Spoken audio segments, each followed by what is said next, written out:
பிற்பகலாக இருக்கும்போது அதோட 12 கூட்டணும்.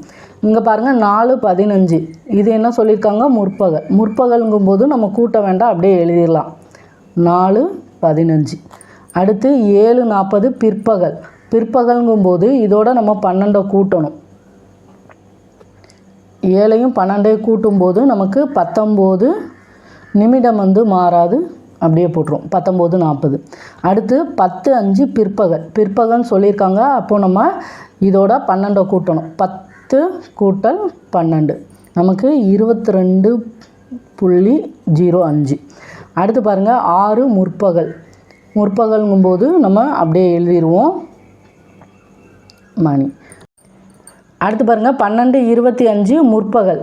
முற்பகலுங்கும்போது நமக்கு என்ன எழுதுவோம், 12க்கு பதிலாக 00ன்னு எழுதுவோம். அப்போங்கும்போது இங்கே 00:25ன்னு எழுதுவோம்.